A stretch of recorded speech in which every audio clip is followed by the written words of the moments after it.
World Mental Health Day and Mazingira Day, the saving connection. Have you ever walked through your neighborhood and wondered, is the environment changing or is it me? The heat feels harsher, the air heavier, and the streams smell strange. Maybe it is not you. Maybe it is the planet saying, enough.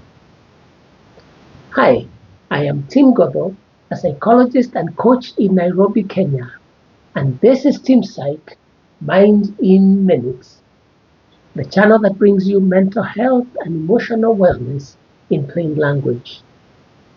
Please take a moment to like, subscribe, and you're welcome to leave a comment. I respond to every comment. In Kenya, the World Mental Health Day falls on the same day as Mazingira Day. Mazingira is the Kiswahili word for environment. It is natural to relate the two together, and it turns out they are intertwined. Every year, about 90,000 lives are lost in Kenya because of environmental pollution. Air, water, soil. And the source of this is UNEP and Kenya State of the Environment Report 2023. And beyond that, millions more live with pollution-related illnesses. Asthma, respiratory infections, allergies, cancers, heart disease, quietly shaping the quality of our daily lives. Pollution isn't only about factories and fumes. It's also about the small, silent habits of mind, how we think, how we justify, and how we tune out. The psychology of Mazingira. Let's talk psychology. Because taking care of Mazingira, our environment, isn't just physical, it is psychological. When the brain gets used to chaos, noise, dirt, fumes, garbage, smoke, we somehow adapt. We call this habituation. When repeated exposure dulls our sensitivity. It is like living near a dump site and no longer noticing the smell, of scrolling past floods and droughts online without feeling alarmed. We desensitize, we disengage. And that is how destruction continues, not because we do not care, but because we have normalized what should be unacceptable. There is personal responsibility and denial. There is another layer. We drive cars that smoke, use plastics we know will choke our rivers, and dispose waste in ways that poison the same land that we eat from. Yet we still call ourselves environmentally conscious. The mind protects its self-image by rationalizing.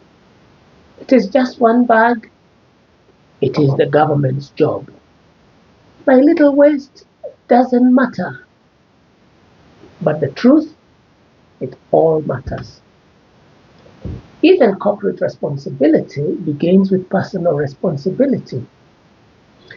The factories that dump waste, the cars that choke the air, the industries that burn, all are owned, managed, and permitted by individuals making psychological choices, convenience over conscience, and profit over principle.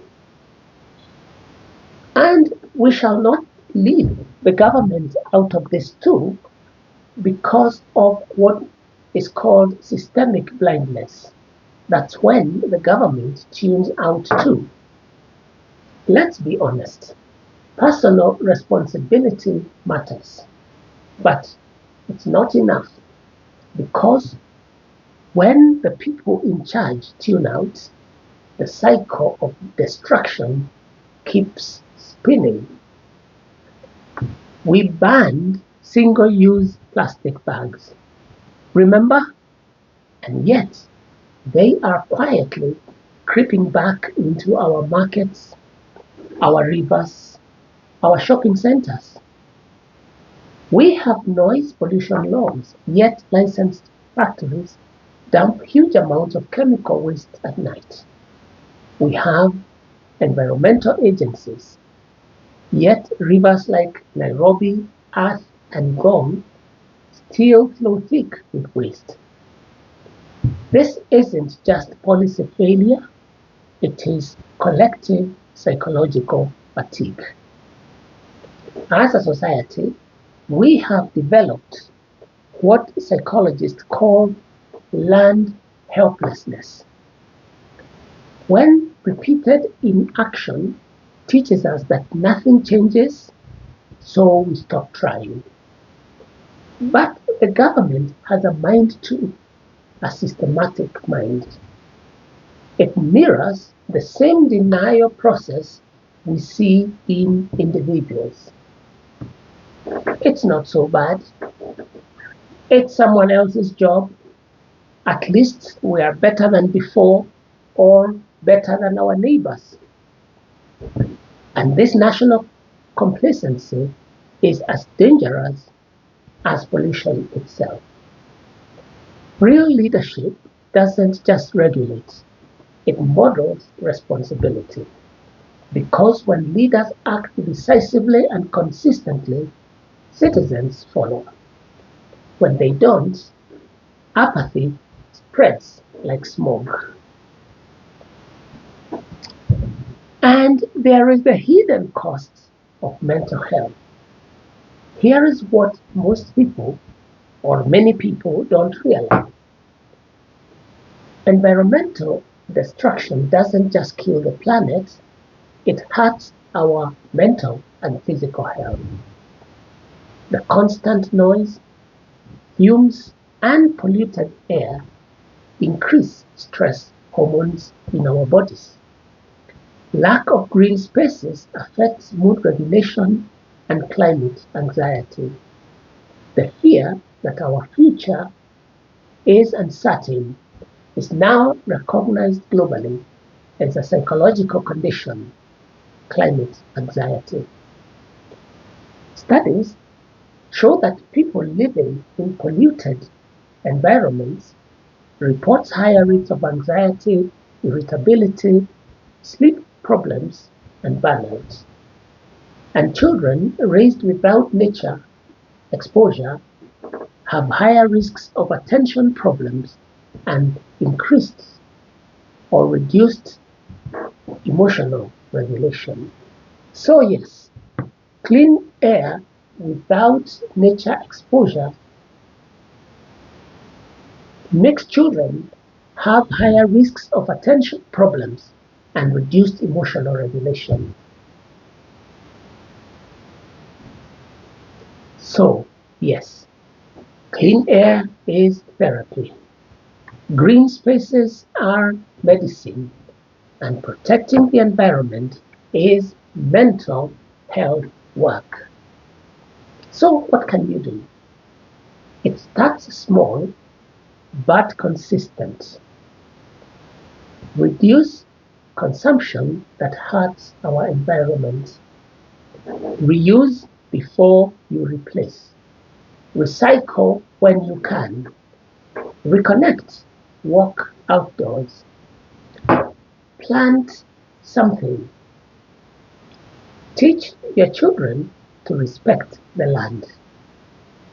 And in your workplace, push for policies that reduce waste, improve air quality, and conserve energy. Environmental responsibility isn't a weekend campaign, it is a daily mindset. We often say the environment is dying, but maybe it is not dying, it is reacting. Reacting to what we have done and what we have failed to do. This Mazingira Day and World Mental Health Day, think and act differently.